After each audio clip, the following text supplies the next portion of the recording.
Buenos días, estimados y estimadas docentes que nos acompañan el día de hoy en este webinar.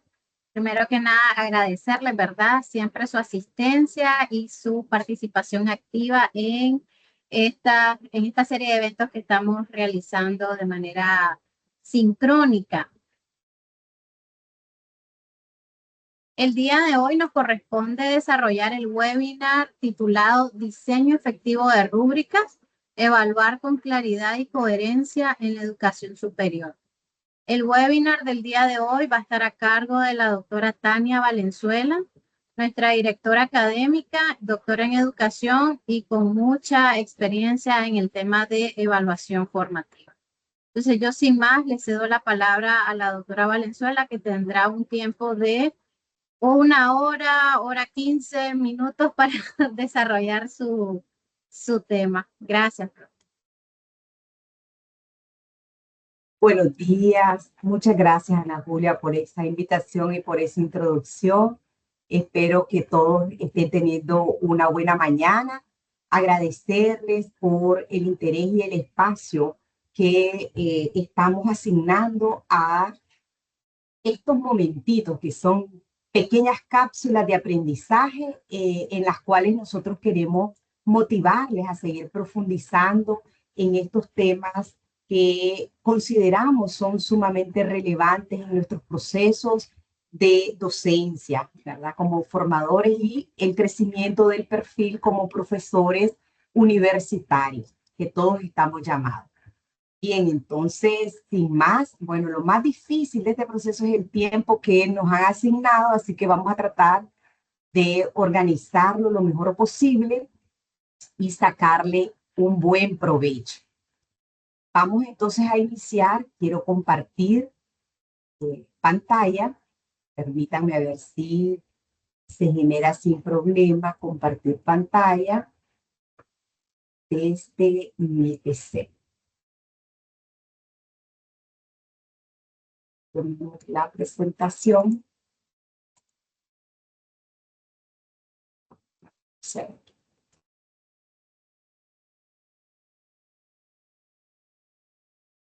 Ok. Entonces, bien, espero que todos estén viendo la pantalla. Me han invitado Sí, a se hablar ve un bien. poco de la elaboración, del diseño de rúbricas y he cambiado un poquito el tema para profundizar en el sentido de la rúbrica y los diseños efectivos sobre todo. Creo que en este grupo estoy segura que el 100% conocemos o hemos visto o hemos aplicado una rúbrica. Sin embargo, hoy queremos profundizar un poco sobre el diseño efectivo de estos instrumentos de evaluación como tal. Entonces, antes de iniciar la presentación, antes de que nos introduzcamos en el tema, en el chat, dejar de presentar, denme un segundito, en el chat voy a compartir un link, dejar de compartir, aquí.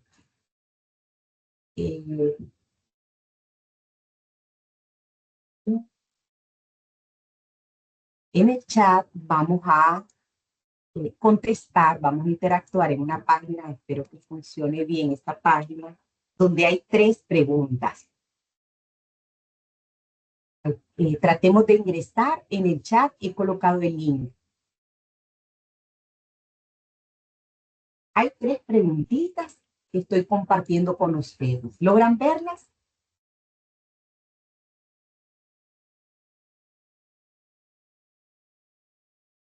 Sí,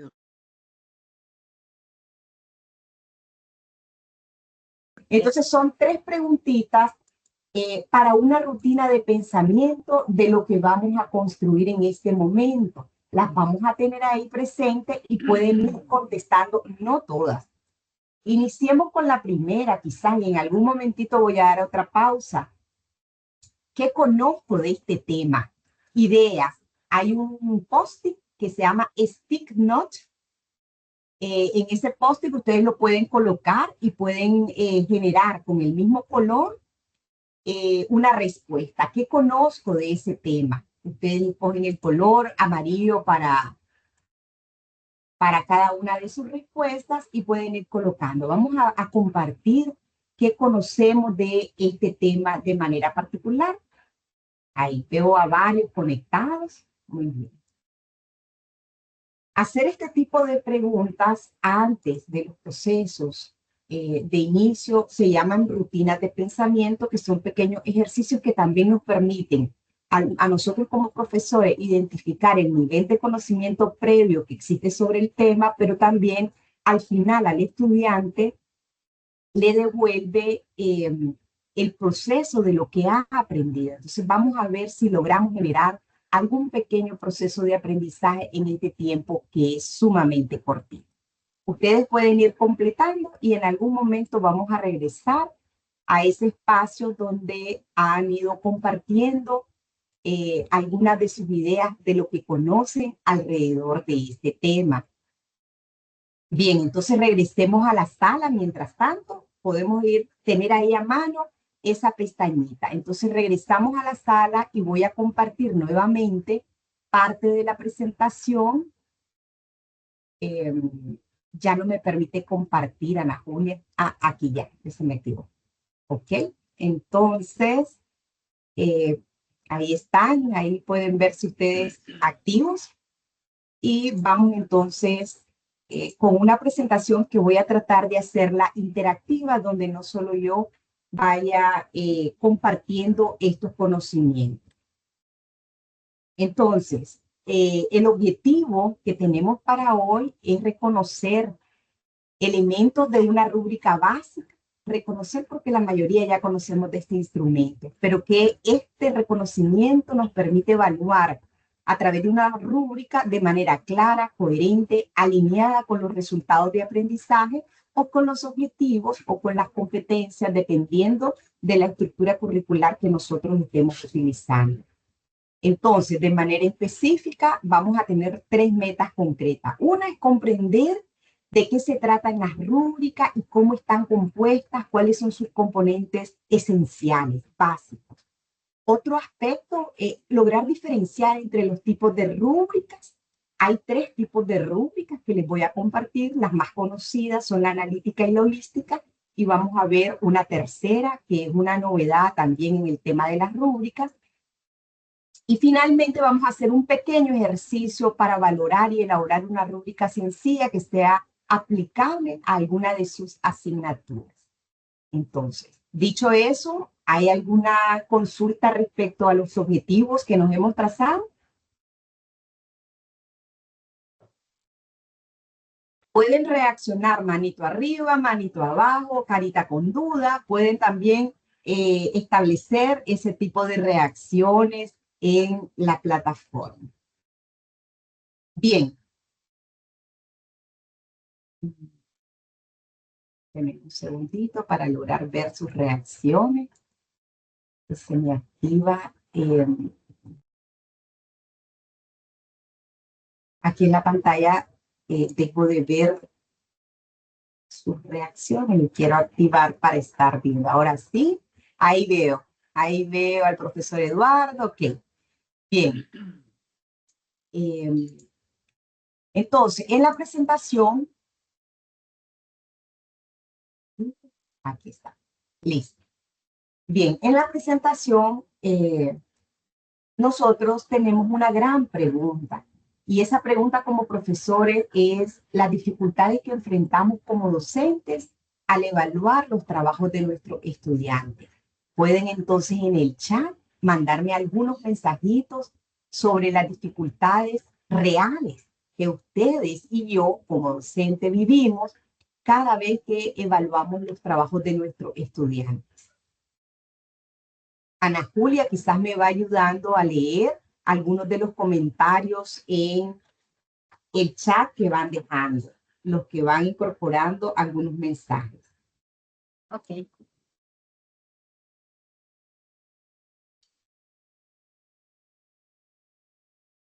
¿Qué dificultades enfrentamos?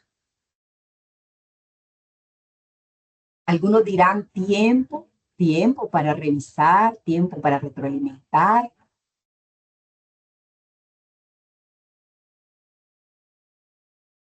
¿Aparecen ya algunos mensajes? Profesor Bolívar, adelante, tiene la manita levantada. También Sí, lo pueden dejar escrito Sí. en el chat para más rapidito. Ujú. Ok, tenemos acá, por ejemplo, a la profesora Irene, dice cuando el trabajo es grupal y se sabe que no todos los integrantes trabajan de la misma manera y la rúbrica te dice que debes evaluarlo igualmente. ¿Cómo se hace? Muy bien, excelente pregunta, gracias. Ok. Profesor Bolívar dice también, bueno, después le cedo la palabra al profesor Bolívar. María Denise, los estudiantes no leen las rúbricas previo a realizar la actividad. Profe Bolívar. sí, muchas gracias. Una de las dificultades que encuentro es que los estudiantes cuando hacen el trabajo grupal no se guían primero por digamos, la rúbrica, que es una herramienta que facilita para que ellos puedan hacer el trabajo. Ese es uno. Lo otro es en qué momento yo puedo ser justo, equitativo con lo que estoy evaluando a través de la rúbrica. Me Ujú. resulta bastante difícil porque, bueno, la rúbrica es una herramienta que me permite evaluar, pero individual o colectivo. Eso es bien difícil tomarlo en consideración. Así es. Es más práctico hacerlo en el aula cuando ellos están hablando. Gracias. Gracias. Gracias, profesor. Y la última intervención del profesor Eduardo. Adelante, profesor. Profesor Eduardo. Que tiene problemas con el micrófono. Leo entonces un comentario del profesor Manuel Gómez. Los estudiantes no leen la guía orientadora del trabajo grupal y no todos trabajan en la actividad. Ok, gracias. Ok, bien, agradezco parte de estos comentarios enfocados principalmente a algunas dificultades con la rúbrica, que es distinto a las dificultades en el proceso genérico de evaluación y que lo que ustedes han planteado lo vamos a poder abordar efectivamente. Es parte de las dificultades que nos enfrentamos y enfrentan los estudiantes con este tipo de instrumentos.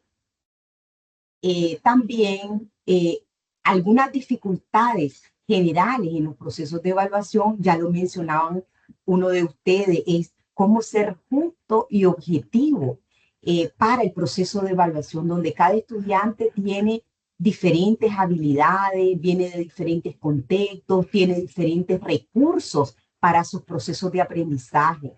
Yo mencionaba también la falta de tiempo, con la gran cantidad de trabajos que nosotros dejamos asignados. Entonces, eso también se torna en contra nuestra con la cantidad y el volumen de revisión real que logramos hacer. Por ejemplo, si nosotros tenemos dejamos libre la elaboración de un escrito sin delimitar 2 páginas, 5 páginas, 10 páginas, y tenemos 20 estudiantes o 30 estudiantes, multiplicado por 20 páginas, la cantidad, el volumen de lectura real para la retroalimentación es irreal con los tiempos que nosotros tenemos.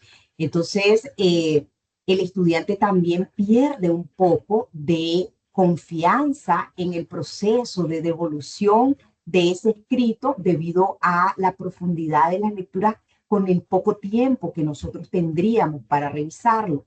Entonces, eso se vuelve en contra un poco la falta de tiempo, pero a la vez la orientación con que nosotros damos estas tareas.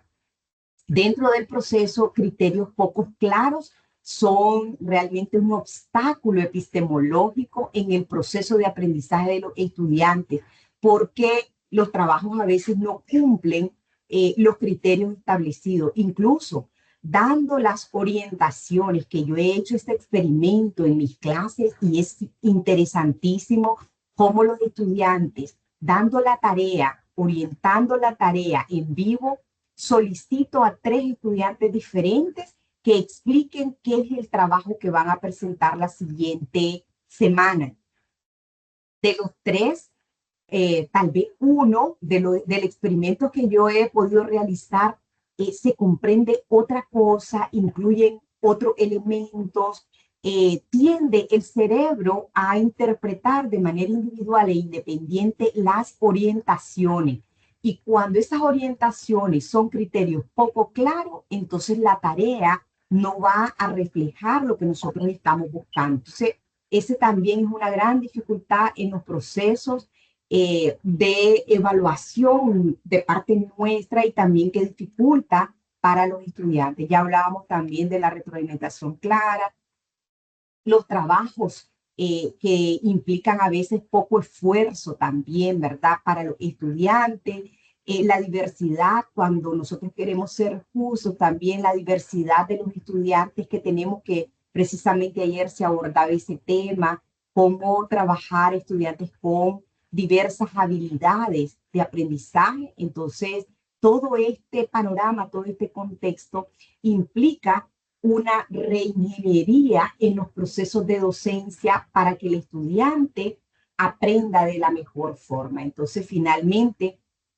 todas estas dificultades tienen un foco importante, que la evaluación, el concepto de evaluación se transforma de una evaluación sumativa, de una evaluación cuantificada en una nota, a un proceso de evaluación para comprender, acompañar y generar aprendizaje.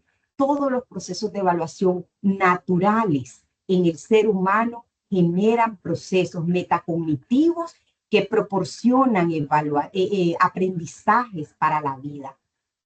La evaluación en el contexto de aula, lamentablemente, se enmarca y ha estado bajo un paradigma de nota y ha perdido la perspectiva inicial de una evaluación en la cual antes no se asignaba una calificación al estudiante, sino que era un proceso de diálogo, de pregunta, un ejercicio pedagógico desde la mayéutica para ir conociendo qué sabía el estudiante, cómo lo comprendía, cómo analizaba el contexto y las formas.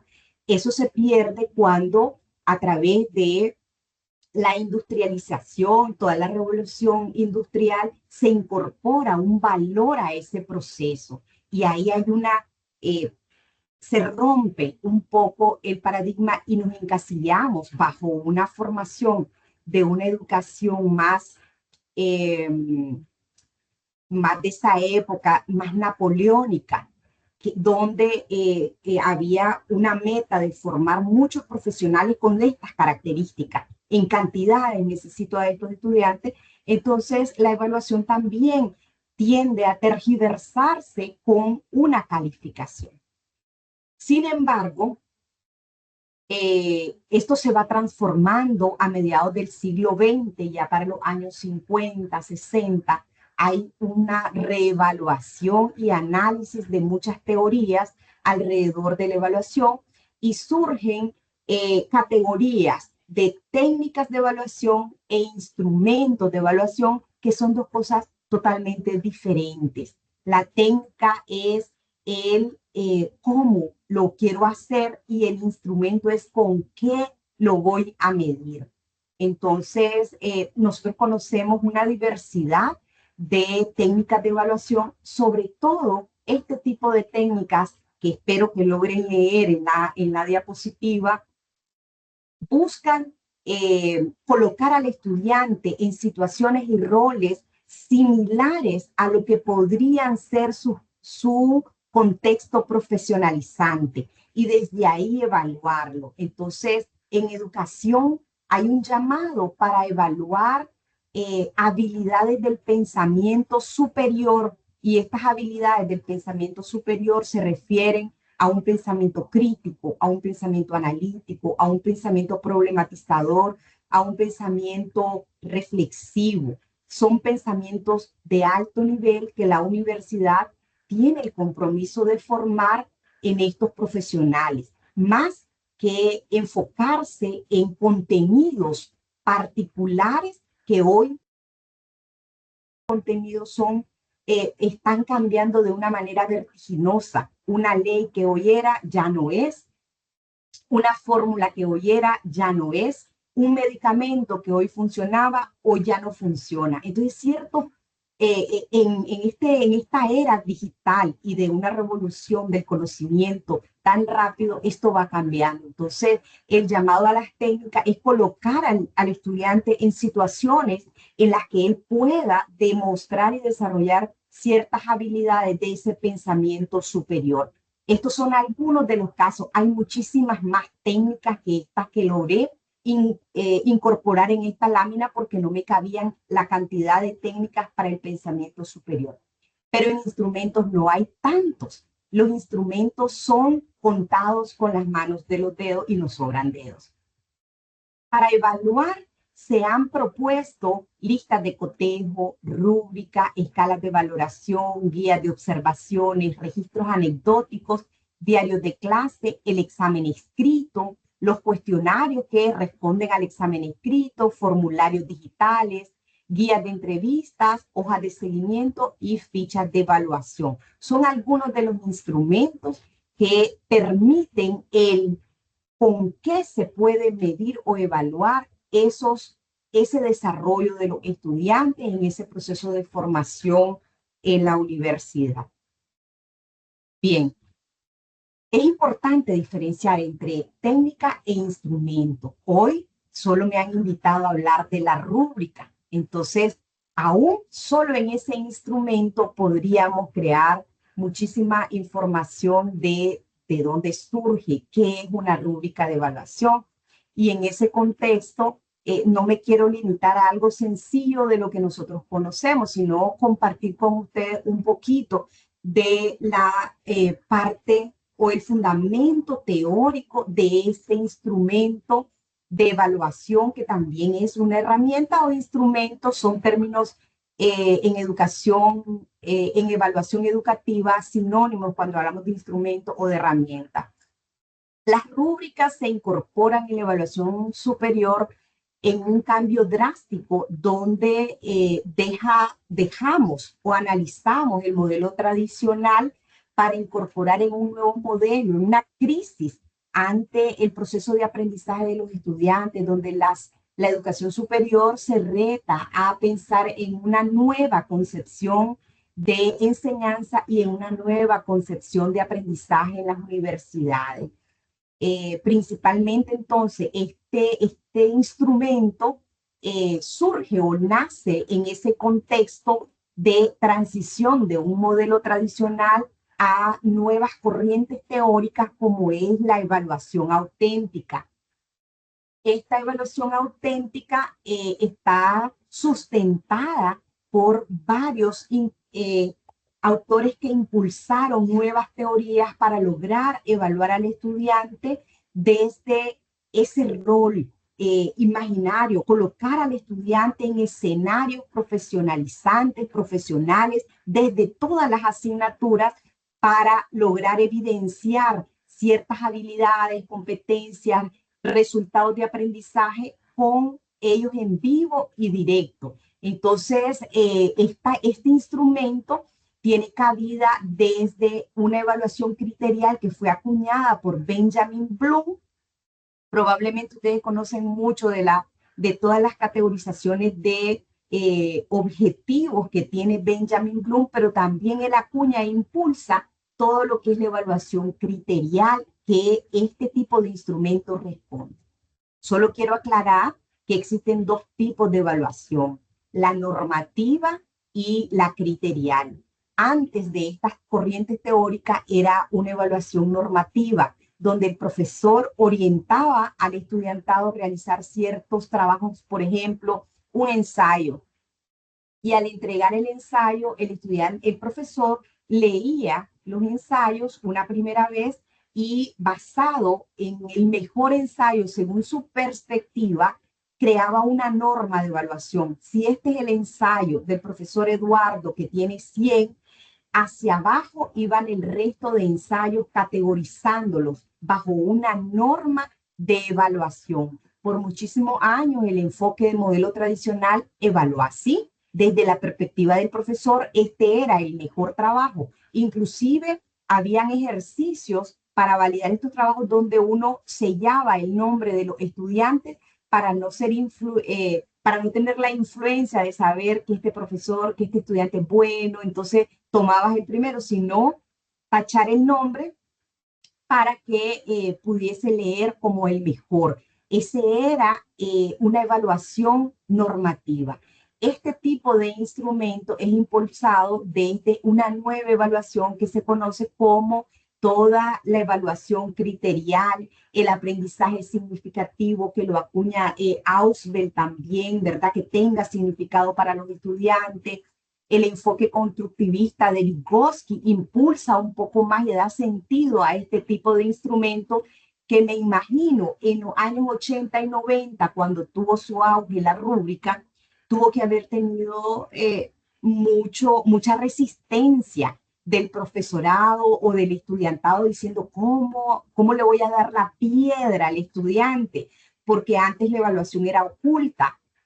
Yo iba a una prueba, a un ejercicio de evaluación y no sabía qué iba a consultar el profesor, no tenía claridad el objetivo, lo que iba a salir, o incluso el profesor incluía ejercicios que nunca habían sido explicados o preguntas que nunca habían sido debatidas para ir más allá y probar la calidad en la búsqueda del estudiante de manera autónoma. Tenía algún sentido y una explicación en su momento, pero me imagino en ese contexto un poco de la resistencia del profesorado y además de los estudiantes, decirle qué te voy a evaluar y cómo te lo voy a evaluar.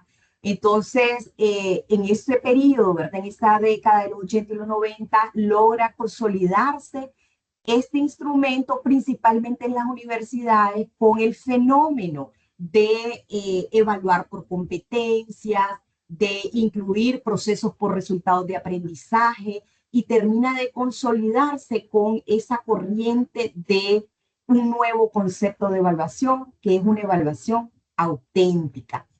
Uno de los autores que a mí me gusta mucho y lo estudié muchísimo en mi proceso de formación es Philippe Perrineau, donde él incorpora la evaluación transparente, auténtica y transparente para que el estudiante tenga la confianza de verse a sí mismo en el proceso de evaluación y reaprender desde sus errores. Él es un francés, se los recomiendo mucho, tiene varios libros, entre ellos Assessment Education, que es muy bien enfocada estos tres aspectos de la evaluación en la universidad.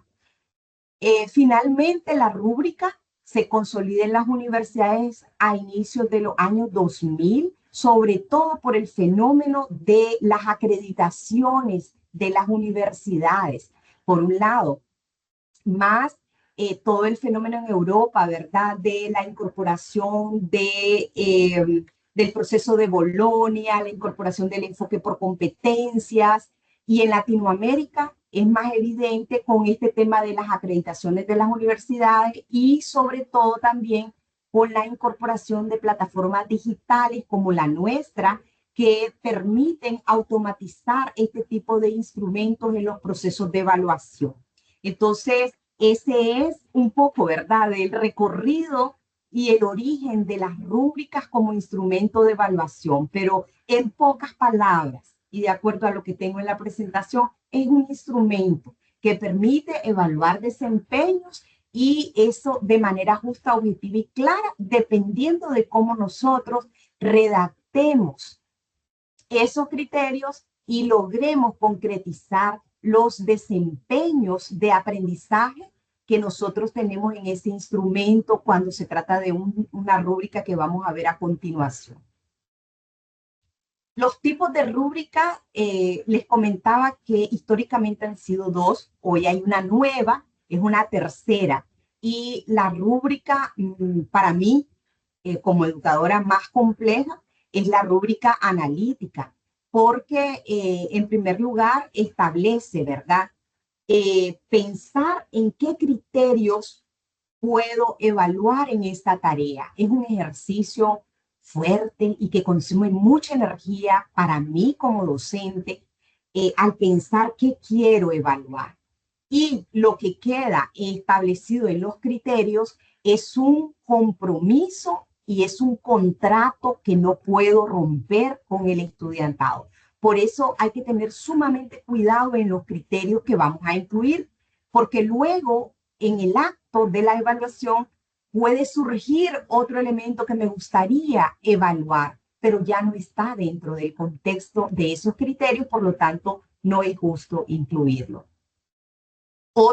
Entonces ahí es un ejercicio complejo, para mí, complejo, delicado, y tiene que ser muy atinado a esos aspectos que quiero imaginarme en el escenario de la evaluación que vamos a realizar. Segundo, la construcción, una vez definidos esos criterios, de los niveles de desempeño. Muchas veces la rúbrica pues también ha sido vista de manera muy liviana y ha perdido el sentido científico de su origen. No puedo romantizar todo el instrumento como tal. También hay muchas críticas a este instrumento de parte del estudiantado y del profesorado. Por ejemplo, que la rúbrica tiende a volver más rígido el proceso de la creatividad que se puede desarrollar en el momento, o que a veces se vuelven listas mecánicas, pero eso se debe a el poco proceso o cómo fue construido, bajo qué fundamento fue construido este instrumento para medir aquello que decimos querer medir. Entonces, no es tan fácil, no es lanzar cualquier idea o cualquier elemento que luego yo no voy a poder comprender o mis propios estudiantes no van a comprender para ser evaluados. Aquí hago un ejercicio, una analogía más bien, que quizás muchos de ustedes son papás, tienen hijos y quieren darles una retroalimentación a sus hijos de un aspecto o una conducta que es inadecuada porque existe un protocolo, porque existen valores en su casa o en su familia que no lo permiten, pero el estudiante, el hijo no comprende lo que le está diciendo, bajo qué parámetros lo estás planteando. Por ejemplo, si el papá le dice, usted no puede mentir, no debe de mentir, en esta familia no miente, y el estudiante, el hijo, estoy en la analogía, y el hijo nota que en algunos comportamientos o en unas conversaciones el padre miente, hay una incoherencia que rompe cualquier proceso de aprendizaje natural en ese proceso de formación que quiere construir. En el aula de clase, con este tipo de instrumento, si el criterio rompe la coherencia en mi proceso de aprendizaje, entonces no tiene sentido, no hace el efecto que estamos buscando con el instrumento, que es de aprender. Hay un autor que es Santos Guerra. Este autor, que también impulsa muchísimo el tema de la evaluación educativa, plantea que no existe mayor momento de aprendizaje en los estudiantes que posterior a un examen escrito. No durante ni antes, sino después de haber realizado un examen escrito. ¿Y qué sucede en ese contexto? Que todo el mundo está en silencio durante el examen, que no se copian, que están respondiendo y que luego salen al pasillo. Y en el pasillo, entre colegas, comparten los resultados y se dan cuenta y dicen, yo sabía que esa era la respuesta, no coloqué esa, o era una selección múltiple, no, yo estaba seguro que era eso, pero coloqué otra. Ese momentito, esa eureka después del examen genera un montón de aprendizaje, que si el profesor repitiese el examen, ellos tendrían 100. Entonces, hay una coherencia en el proceso que generan de aprendizaje, que generan los instrumentos de evaluación. Lamentablemente, en los exámenes no da chance de repetirlo para que demuestre que ya aprendieron lo que queríamos. En las rúbricas, que es el instrumento que nos convoca el día de hoy, igual pasa. Pierde sentido si el nivel de desempeño no es suficientemente claro ni es observable para el estudiante. Por ejemplo, aquí tenemos una rúbrica para, digamos, evaluar un dibujo. un dibujo. Entonces vamos a evaluar la creatividad y originalidad, la técnica y uso de materiales, la composición, el detalle acabado, la expresión y la comunicación. Espero que logren leer, que el tamaño de la letra les permita, porque quería que al menos tuviese 4 niveles de desempeño el ejemplo. Entonces, en la creatividad, el máximo nivel que yo voy a evaluar es si el dibujo presenta elementos únicos, o sea, que incluya personajes, composiciones, ideas no comunes y combinaciones propias claramente distintas a los ejemplos en mi clase anterior, digamos. Entonces, ahí el estudiante alcanza el máximo en el criterio de creatividad. Igual en la técnica y uso de materiales, cómo lo usa, que las líneas sean firmes, controladas, que el coloreado sea uniforme, que no tenga manchas, uso intencional de sombras, degradados, etc. Cada uno de estos ejemplos en el desempeño que va disminuyendo el nivel cuando es excelente, bueno, básico o insuficiente, va disminuyendo elementos de lo observable. Y aquí está parte de lo toral en una buena rúbrica analítica. Uno es que el criterio te da un poco más de chance de ser más abierto en lo que vamos a observar, pero el nivel de desempeño tiene que ser observable. Observable no con el corazón, observable con los ojos. Si usted escribe un nivel de desempeño que no puede ver con sus ojos, no puede ser un nivel de desempeño en una rúbrica. Por ejemplo, en la creatividad, que sea súper creativo y que refleje un nivel de pensamiento crítico. No digo nada. El nivel no establece algo que yo pueda observar. Pensar en el nivel de pensamiento, en el resultado que yo quiero, pero que sea observable, que sea medible con mis ojos o con este instrumento que estoy trabajando. De lo contrario, pierde sentido y el estudiante dice, a saber qué es lo que quiere el profe con eso, hagamos el trabajo como sea. Y pierde un poco el sentido de que el estudiante diga, aquí está la piedra, aquí está lo que el profesor quiere ver, sobre esto vamos a trabajar. Yo tuve la oportunidad, como en el 2005, de trabajar en laboratorios con rúbricas y era súper interesante cuando le dábamos a los estudiantes la rúbrica donde le decíamos, la portada debe de incluir, y le decíamos qué incluía la portada y cuántos puntos tenía. Y decíamos, si no incluye, se le quitarán todos los puntos al primer nivel de desempeño. Muchísimos de los estudiantes que estaban en esos laboratorios que teníamos en pedagogía, no lo hacían. Y le preguntábamos qué pasó. El nivel de comprensión del desempeño y la omisión de lo que el profesor va a ver y evaluar se pierde cuando no hay credibilidad entre el instrumento y el estudiante. Muchos de ellos decían, no quería hacer mi portada mucho más creativa, mucho más linda. No creí que el profesor evaluaría la portada bajo esos elementos. Entonces diferenciábamos trabajos con portadas, fotografías de ellos, marcos, le metían por mencionar algún detalle que les quiero compartir. Y otra sencilla con todos los elementos que se pedía y a esa tenía el puntaje total, sin extras. Entonces, que los estudiantes comprendiesen qué implica el nivel de desempeño era que el profesor devolvía la rúbrica, pero además hacía ver al estudiante lo importante de lo que querías ver, no el extra, no el plus que ellos incluían en ciertos aspectos o niveles de desempeño.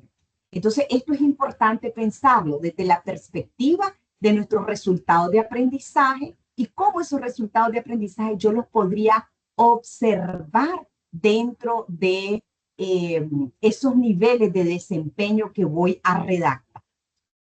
Entonces, un estudiante, otro error en la rúbrica es que muchas veces los profesores evaluamos en cascada, todo excelente o todo bueno o básico.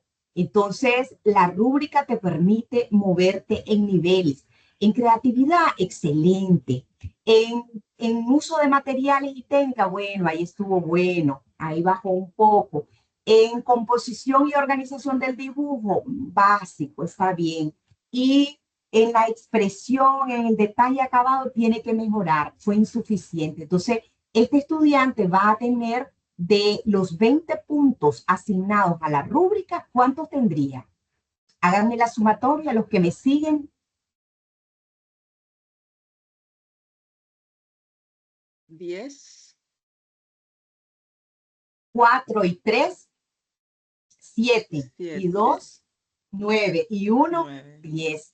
10. Este estudiante tendría 10 puntos del total del trabajo que tiene una ponderación de 20 en total. Entonces, esta es una rúbrica donde el estudiante empieza y le tenemos que devolver además el resultado, porque una de las bondades en la rúbrica es que es una retroalimentación rápida, que te da para que el estudiante vea dónde falló. Entonces, eso es importante, devolver dónde está viendo y qué está viendo en ese aspecto dentro del trabajo que estamos presentando. Entonces, otro aspecto importante de la rúbrica es que no necesariamente estamos obligados a evaluar en cascada. Y finalmente, otro de los obstáculos es que para mí es bien difícil, es la distribución del puntaje. ¿Cuánto punto pierdo? Entonces, ese nivel de desempeño para mí es bien complejo.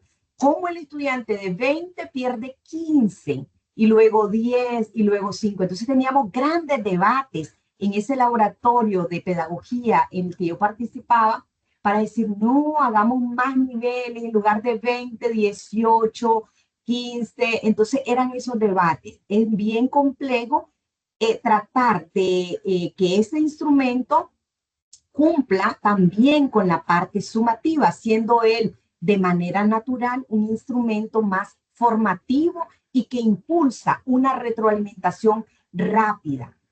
¿Qué bondades encuentro para nosotros como profesores? Que nos ayuda muchísimo en el proceso de retroalimentar. No tenemos que estar escribiendo cada aspecto que vamos viendo en los trabajos, sino que ya está más o menos estructurado.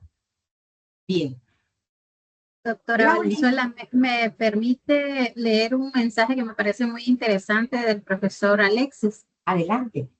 Dice, considero que uno de los mayores retos que enfrentamos como docentes es encontrar el equilibrio entre la objetividad de la evaluación y la sensibilidad humana que requiere el proceso educativo. Porque si bien las rúbricas nos ayudan a establecer criterios claros y justos, también es cierto que muchas veces detrás de un trabajo existe esfuerzo, contexto personal, emociones y procesos de aprendizaje que no siempre logran verse reflejados completamente en una calificación. En ese sentido, me surge una reflexión. ¿Cómo podemos evaluar con justicia sin perder esa sensibilidad humana dentro del aula? Y ligado a esto, ¿cómo motivar al estudiante que siente frustración cuando percibe que una rúbrica no logra representar todo el empeño que puso en su trabajo? Lo planteo porque evaluar no debería limitarse únicamente a medir resultados, sino también a acompañar procesos, reconocer avances y generar oportunidades de mejora para el estudiante.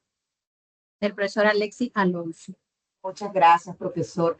Definitivamente es una reflexión profunda alrededor del proceso de evaluación y no tengo una respuesta única a su reflexión, no existe una salida ni tenemos una fórmula para dar solución.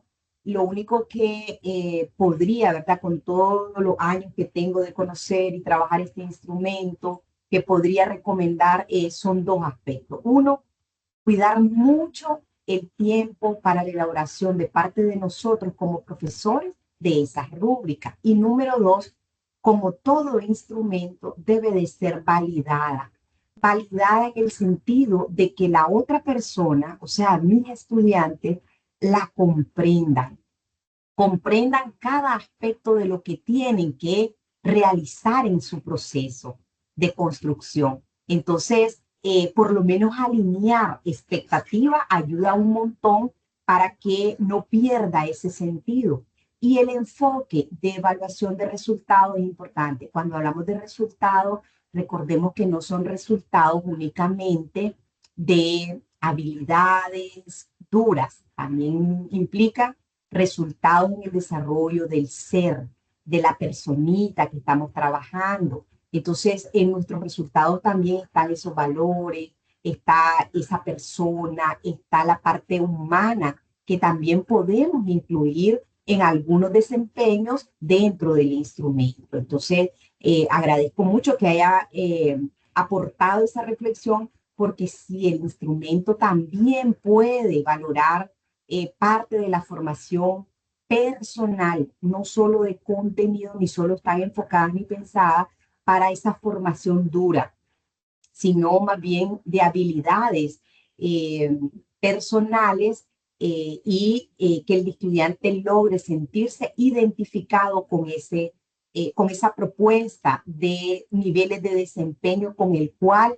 va a ser él su trabajo, va a ser su guía principalmente, y que luego el profesor sea justo en la valoración del trabajo a la luz de ese instrumento. Siempre propongo que la rúbrica son nuestros lentes para leer los trabajos de los estudiantes y tienen que leerse tal cual. No puedo salirme fuera de ese foco que se ha establecido como contrato dentro de la rúbrica. Entonces, sí, le agradezco y efectivamente incluye todos los elementos. El segundo tipo de rúbrica es conocida como una rúbrica holística, y esta está enfocada más al desempeño general, considerado como una tarea como un todo. Por eso es más holística. Entonces, no hay en esta niveles de desempeño. Se parece un poco a la lista de cotejo, pero son dos instrumentos diferentes. Aquí hay niveles de desempeño sin desglosar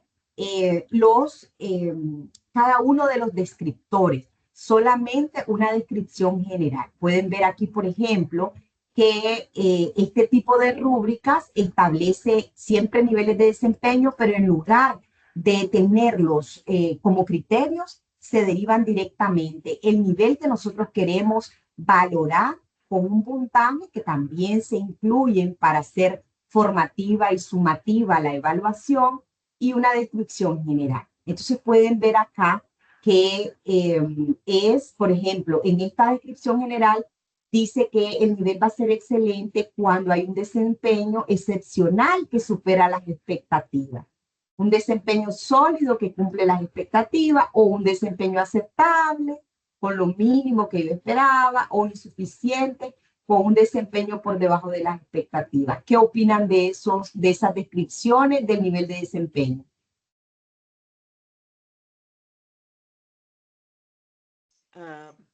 Buenas, bastante subjetivas, ¿no?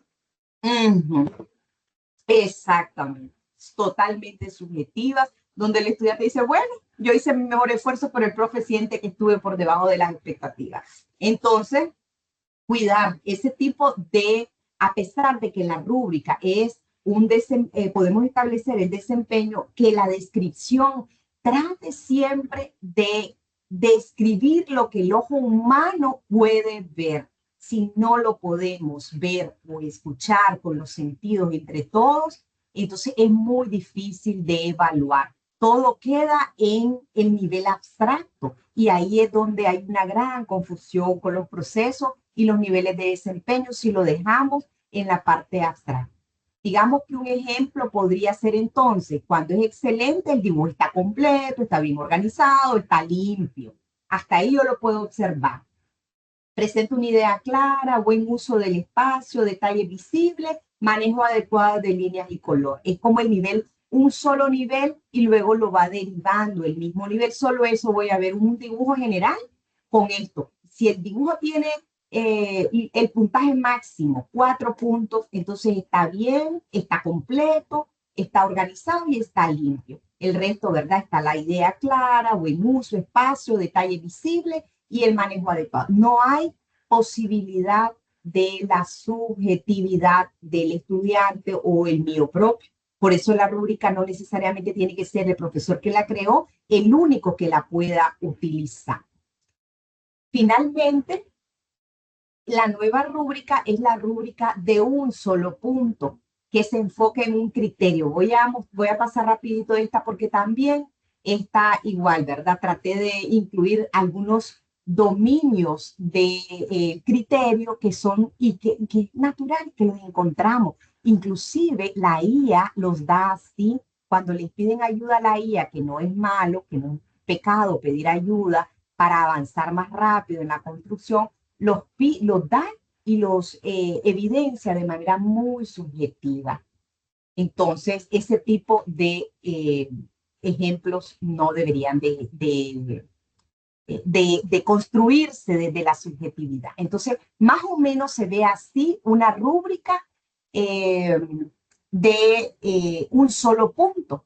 Entonces, evalúa, ¿verdad? En el centro, primero, en la parte izquierda, aspectos a mejorar. Se establece el criterio esperado, todos los criterios que nosotros deseamos esperar, comprensión de los tipos de rúbrica, diseño de criterios claros, definición de niveles de desempeño, la coherencia, la alineación, la aplicabilidad de la práctica, el enfoque del aprendizaje. Entonces, estos son como los grandes criterios que se centran en el punto único de evaluación podría ser este ejemplo, lo construí pensando que nos podría dar tiempo para realizarlo y trabajarlo.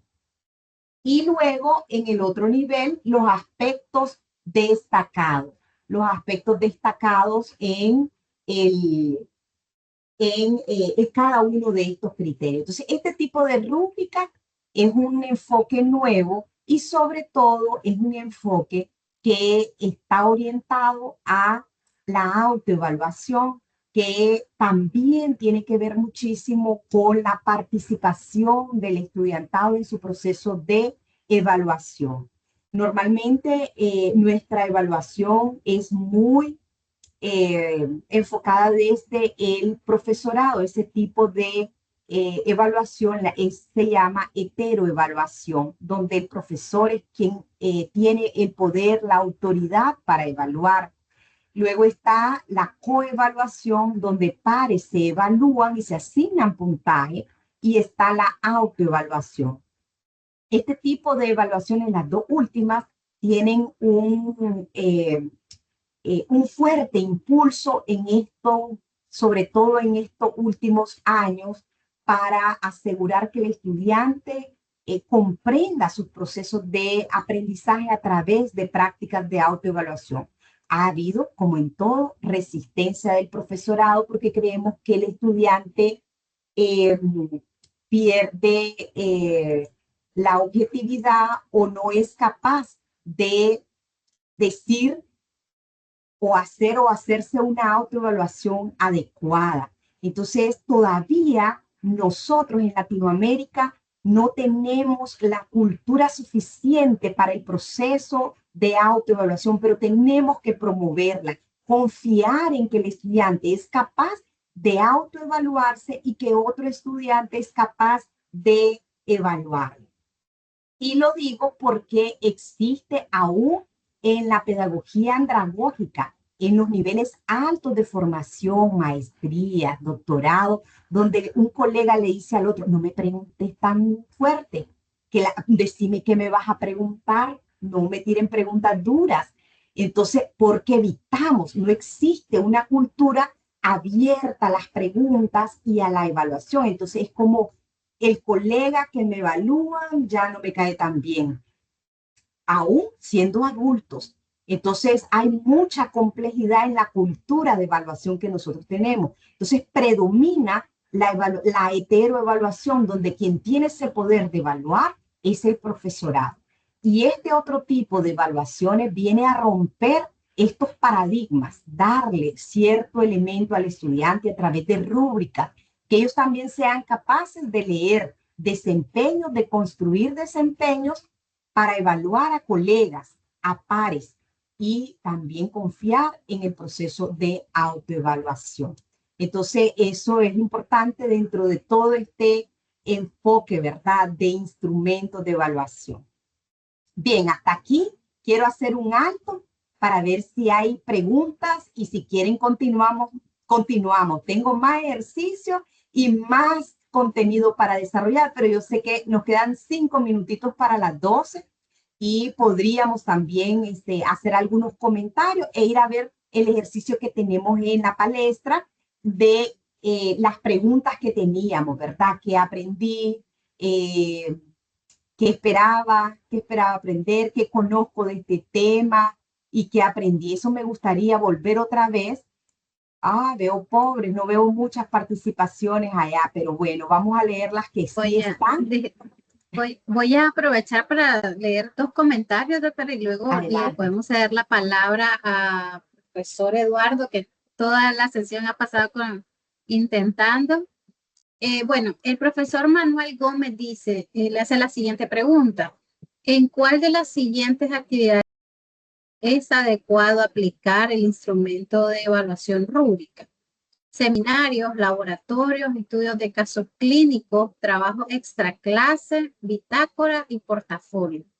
¿En cuál de esas sería pertinente?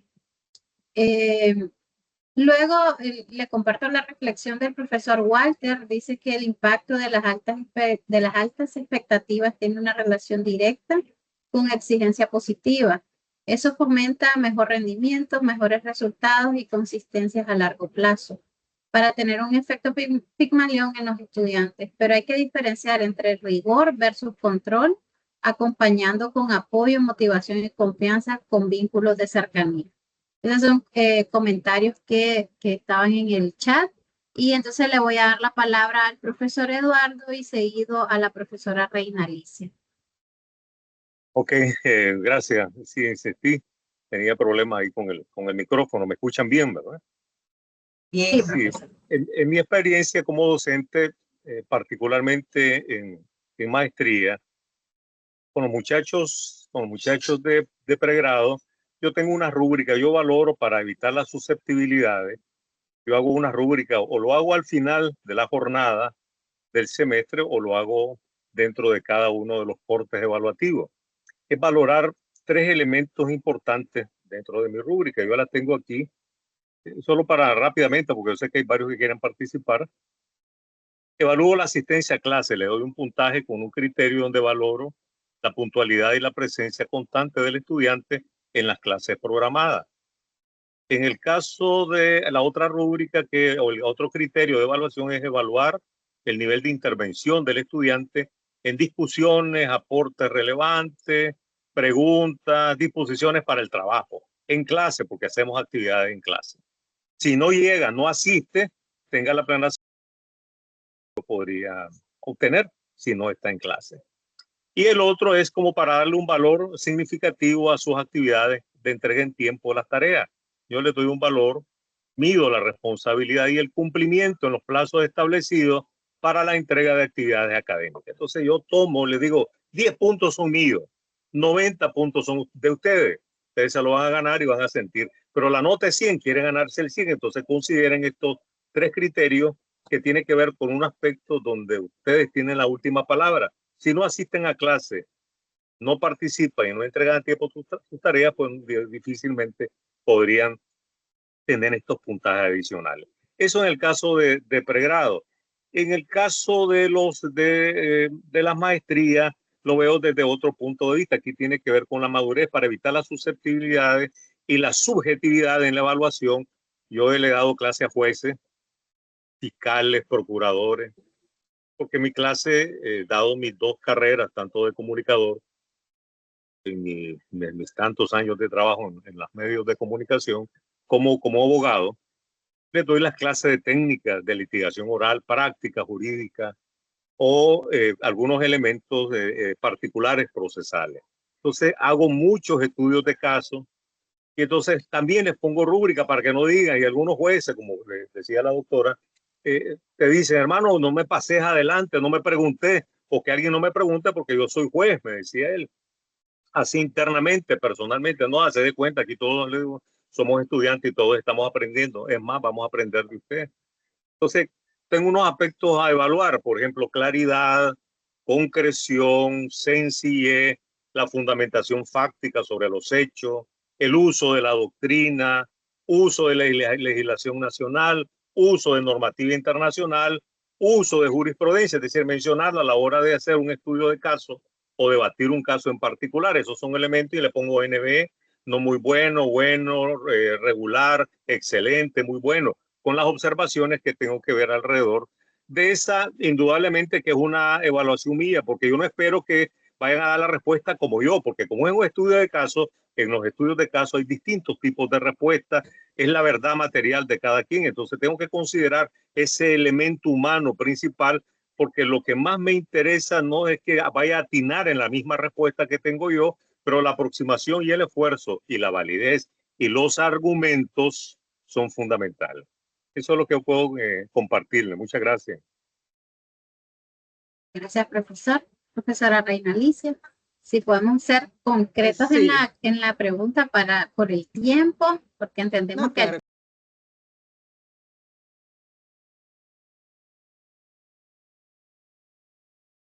Solamente compartir mi experiencia con respecto a la coevaluación. He puesto a mis estudiantes, ¿verdad? Con la misma rúbrica con la que yo les evalúo, hacer el ejercicio una vez entregado, por ejemplo. Yo mucho trabajo con aprendizaje basado en proyectos, ¿verdad? Y ellos han utilizado esa rúbrica. Lo que quería compartir en ese sentido es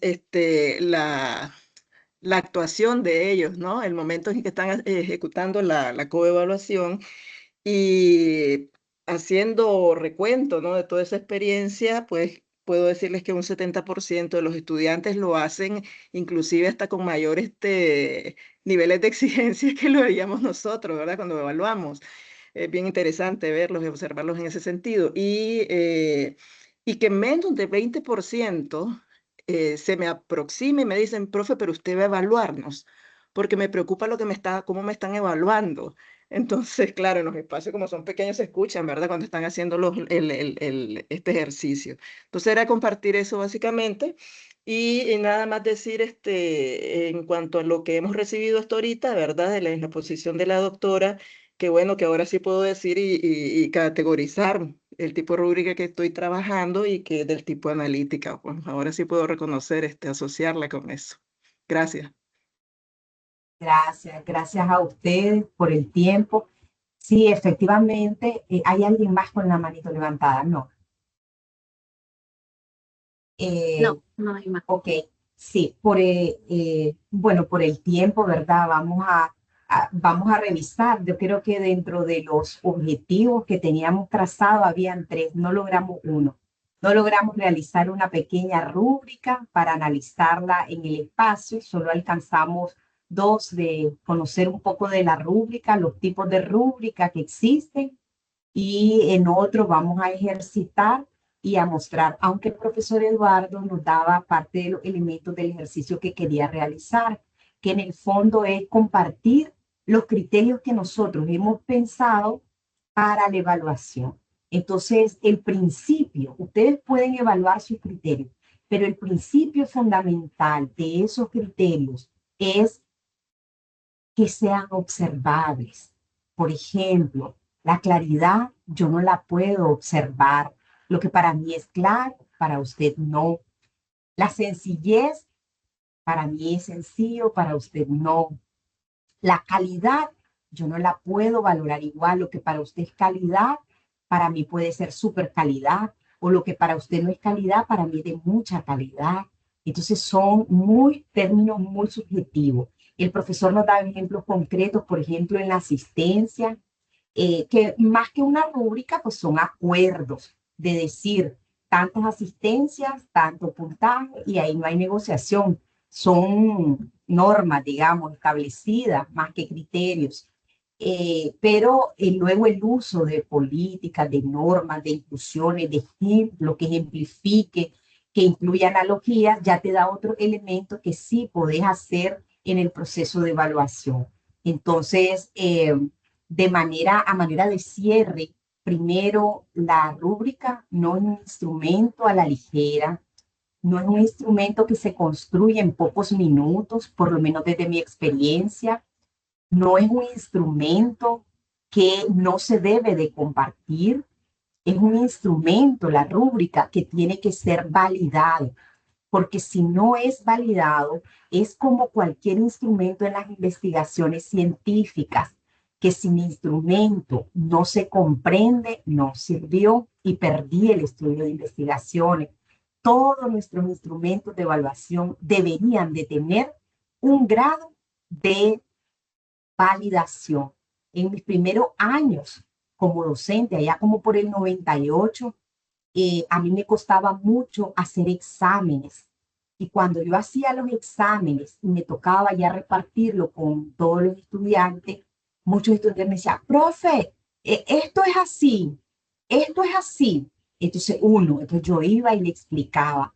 Otro estudiante, profe, aquí lo que hay que hacer es esto. 2 estudiantes, 3 estudiantes. Cuando me preguntaban mucho o nos preguntan mucho en un examen, hay dudas, eso es un proceso de validación. Entonces, afortunadamente yo inicié en un proceso, en un espacio pedagógico experimental. Suspendía el examen y les decía, ¿saben qué, muchachos? Queda suspendido el examen, lo hacemos mañana. Porque lo que me están diciendo mis estudiantes es que esa prueba no está bien hecha, no está bien construida. Una prueba bien hecha la tenemos que comprender todos. Y si en un examen hay muchas dudas, aún de la redacción de una pregunta, está mal redactada, porque para mí está clara, pero para el que la va a utilizar, no. Y los instrumentos deben de ser, tienen ese principio, que no son para nosotros, son para que lo lean los estudiantes. Entonces, quien tiene que comprenderlos con nítida, con una claridad, es el estudiante. Entonces, es importante ese proceso de validación en todos nuestros instrumentos, no solo en la rúbrica, todos los instrumentos que vayamos a utilizar, listas de cotejo. También el profesor Eduardo me consultaba pues a todo el grupo si la rúbrica se utiliza para todas las técnicas. No, no se utiliza para todas las técnicas. Fíjense que me he encontrado profesores que hacen rúbricas para evaluar un examen. Eso es como lo más sorprendente. Un profesor haciendo una rúbrica para evaluar un examen. Entonces, no tiene sentido. Ya el examen es el propio instrumento. Entonces, si la técnica, solo voy a cerrar con ese tip, si la técnica me permite evaluarla a través de la observación, puedo utilizar una rúbrica. Si no es a través de mi observación, no puedo utilizar la rúbrica. Entonces, esos son como elementos para guiar y fortalecer este instrumento, que no pierda sentido, que no pierda valor dentro de la evaluación auténtica que nosotros queremos promover en la universidad. Una evaluación más formativa, más auténtica, pero que impacte sobre todo en la retroalimentación de nuestros estudiantes y en el aprendizaje. Si no hay una retroalimentación clara, no vamos a aprender. Y sucede también en la parte humana. Si a mí nadie me dice mis errores, nunca voy a cambiar. Entonces, a veces, dentro de mis propios errores, hay procesos cognitivos que me ayudan a mejorar. Y eso es todo, la retroalimentación. Ese es el secreto de la retroalimentación. Cuando te lo dice alguien con cariño, con confianza, ¿dónde está el error? Siempre va a haber un proceso de mejora, que es lo que busca el proceso de aprendizaje. Mejorar, mejorar, mejorar, mejorar, mejorar. En la búsqueda, ¿verdad?, de esa formación profesional.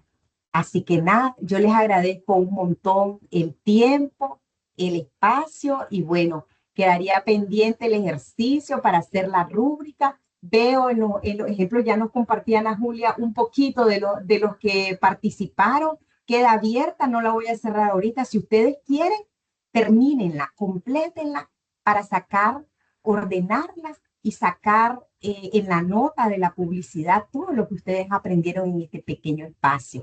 Y así lo podemos compartir en la comunidad de nuestros profesores como parte de nuestro ejercicio. ¿Les parece? ¿Están de acuerdo? Ahí después del almuerzo tómense un minutito y completan las preguntas. Así que nada, gracias Ana Julia y gracias a cada uno de ustedes por el tiempo. Sí, gracias doctora por su tiempo y por por compartir con nosotros un poco de su conocimiento y abrirnos la mente en el tema de este instrumento de evaluación. Quiero pedirle a los profesores que enciendan su cámara para hacer la foto de los que quedamos conectados. Ya algunos se disculparon en el chat porque tenían clase, pero pues vamos a sacar la fotito de los que todavía seguimos por acá. Invitarles, ¿verdad? Para el próximo 15 de mayo tenemos el próximo webinar. Vamos a aprender a utilizar Consensus, una guía para investigadores. Entonces, estamos ahí, están encendiendo sus cámaras. Bueno, a la cuenta de 3 nos quedamos congelados unos segundos. 1, 2, 3.